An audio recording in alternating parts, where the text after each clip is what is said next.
You know, End Barry the match. Pascal was telling us, yes, we take a look at the numbers. There was that stretch, hindi na naka-score yung PNP. That's right. Nung rumimate, di ba?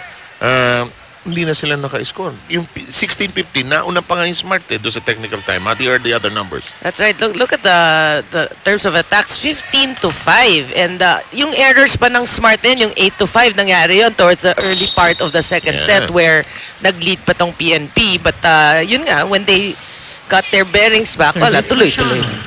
Ganda ng graphics natin I know. Mukhang bagong kotse. I know. Ang ganda. Pati yung OBB. Ito na, magkakamali na yan. Sigurado yan. Maganda talaga. Molina. Namantala, okay, if you're PNP down 2 sets love, that's invaluable, playable yan, chaseable yan. If there's such a word, just have to be together. Yeah, there are shining moments, you know. They played well, actually, that second set.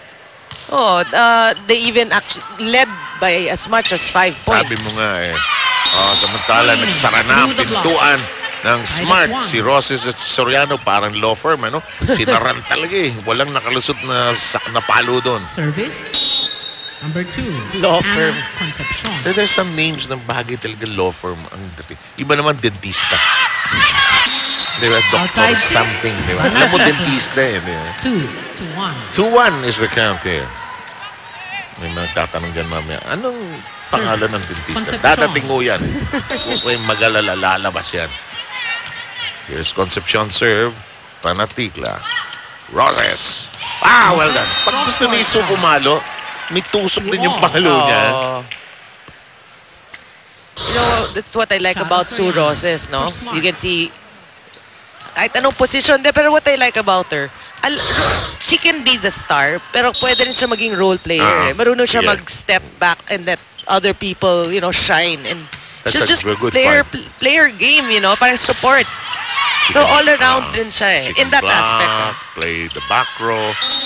Pwede mag-libero. Laking libero niyan, ano? Pero, maganda rin mag-depensa si Sue. Basics niya maganda. Of course, a lot of people tend to forget that she was a part of the UE program.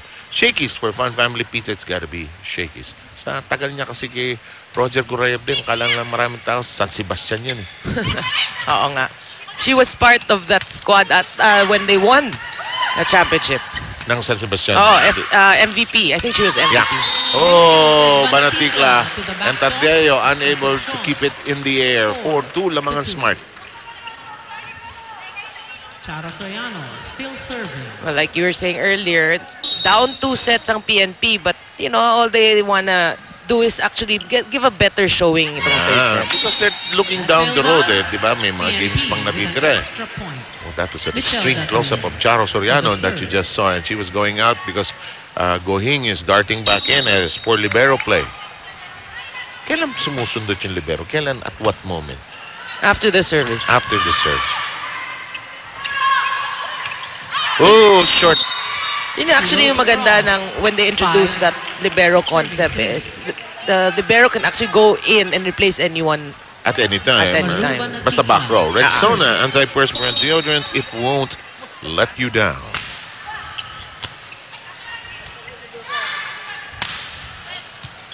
Halos free ball. Oh yes.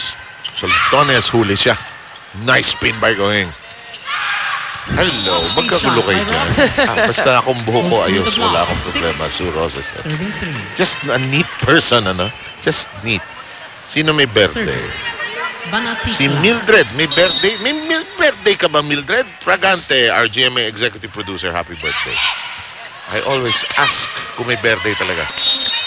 Check ball. Off the block, Molina scores 4. Well, again, you know, PNP doing a good job ngayon keeping the third set close. Ang problema lang sa kanila, they can keep it close in the start of yung set, but they tend to just let Smart move, like pull away. Yep, and when Smart's games in group, alam mo mga veterano to Pag na-sense nila, huwag na natin patagalan, uwi tayo maaga, di ba?